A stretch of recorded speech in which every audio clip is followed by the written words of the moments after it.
Achayans gold 20 വർഷത്തെ പാരമ്പര്യം 26 ഷോറൂമുകൾ. Call 8590046916. നഗരസഭ അടിയന്തര കൗൺസിൽ യോഗം ബഹിഷ്കരിച്ച് LDF കൗൺസിലർമാർ. വിദ്യാഭ്യാസം വ്യാജമായി രേഖപ്പെടുത്തിയ ചെയർപേഴ്സൺ രാജിവെക്കണമെന്നെഴുതിയ പോസ്റ്ററുകളുമായാണ് കൗൺസിലർമാർ പ്രതിഷേധിച്ചത്. നഗരസഭയിൽ ചേർന്ന അടിയന്തര കൗൺസിൽ യോഗം ബഹിഷ്കരിച്ച് LDF കൗൺസിലർമാർ. വിദ്യാഭ്യാസം വ്യാജമായി രേഖപ്പെടുത്തിയ ചെയർപേഴ്സൺ രാജിവെക്കണമെന്ന് എഴുതിയ പോസ്റ്ററുകളുമായാണ് 7 LDF കൗൺസിലർമാർ കൗൺസിൽ യോഗം ബഹിഷ്കരിച്ചത്.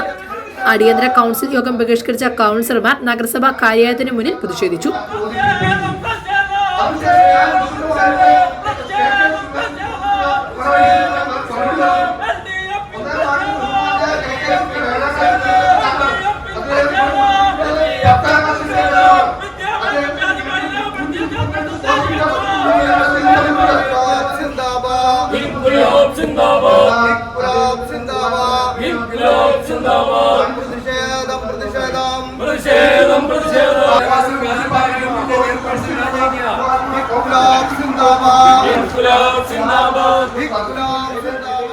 ഇടതുപക്ഷ പ്രസ്ഥാനങ്ങൾ പുറത്തും കൗൺസിലർമാരുടെ നേതൃത്വത്തിൽ അകത്തുമാണ് പ്രതിഷേധം നടത്തിയതെന്ന് പ്രതിപക്ഷ നേതാവ് മജീദ് മങ്ങാടൻ പറഞ്ഞു.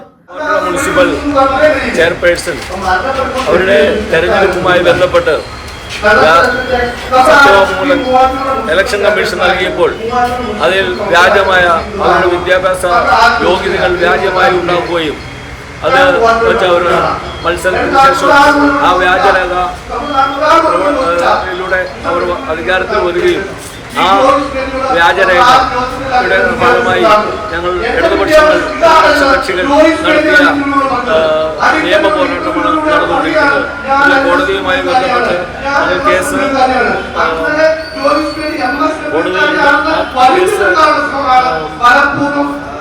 കോടതി സ്വീകരിച്ചിട്ടുള്ളതാണ്.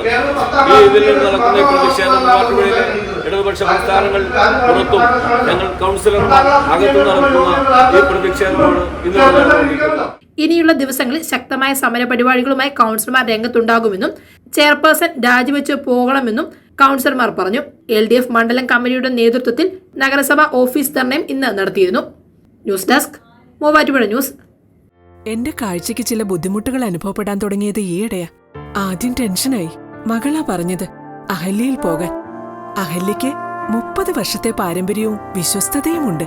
അഹല്യയിലെ വിദഗ്ധരായ ഡോക്ടർമാരുടെ ചികിത്സ കൊണ്ട് എനിക്ക് എന്റെ കാഴ്ചശക്തി പൂർണ്ണമായും തിരിച്ചു കിട്ടി. ഇപ്പൊ എനിക്ക് ഈസിയായി വായിക്കാം.